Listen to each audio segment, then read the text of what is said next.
African monarchs are useless in the development of Africa.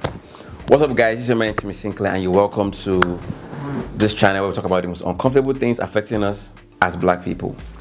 African kings, we all know them, we all love them, we see them in their pomp and pageantry, they are said to be custodians of culture and tradition and all that.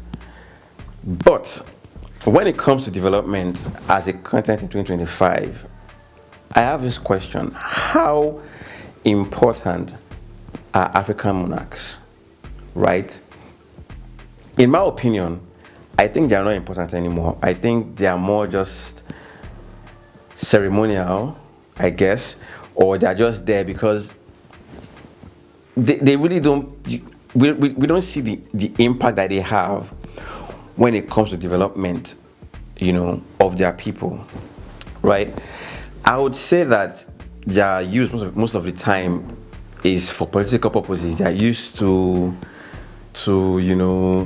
solicit for votes for politicians, and that's it. But when it comes to actual development of people or of the continent, we don't see them. We don't see them at all, and it's a shame. It's just sad because, so in the past, right, these were people that ran their tribes, right, or their communities or their towns, right? So the Oba was the political power as at that time who would run his town.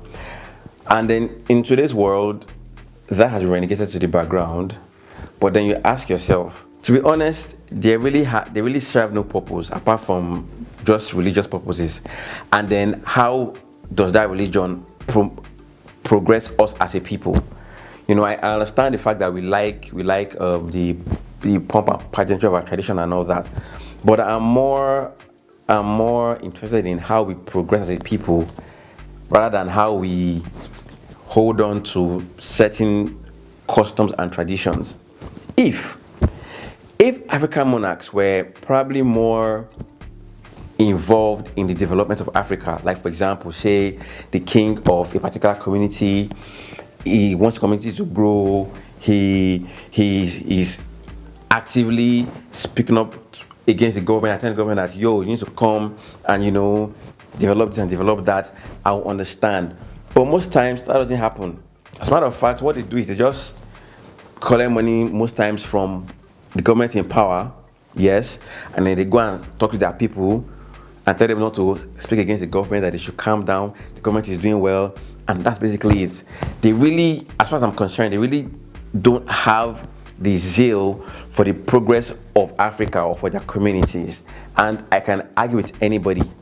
Show me one king that is actively promoting for the progress of his people on the African continent. Show me one. There is none. There is none. They're political tools. In fact, there's something that happens in my country, Nigeria, that there will be a community that has bad roads. Probably the community does not have good roads, and then a probably an industry would come or someone wants to develop properties there, and they'll say they want to tie the road, and then the ruler of the place, the Bale, or the Oba, like they're called, will say before they tie the road, they should give him money. That before they tie the road that would help his community grow, they should come and give him money. This is just one of many things that we see a lot. And then you now ask, so how are these so-called traditional rulers helping the African continent move forward?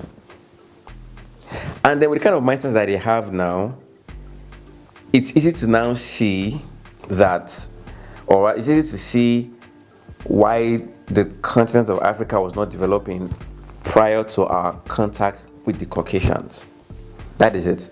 In 2025, in my opinion, I feel like these monarchs should be in the forefront of the development of their communities, right?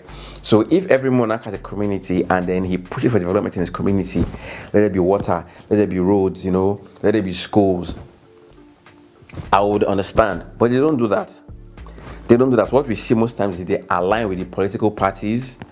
What they do is canvass for votes, and that's where it ends. So in my opinion, I think in 2025, most monarchs are useless.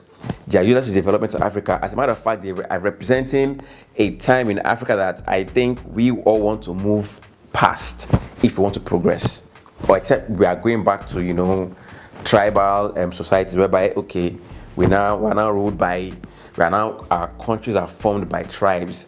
Only then will I say that they're useful. But until that time, I'm sorry to say this, no matter how painful it is, African monarchs have shown that they are useless when it comes to development of Africa. Most of them, at least most of them that we know. I'm not going to call anyone, but go to your community or your state and then look at the monarch that is there and ask him how or what they are doing to develop our content as a people.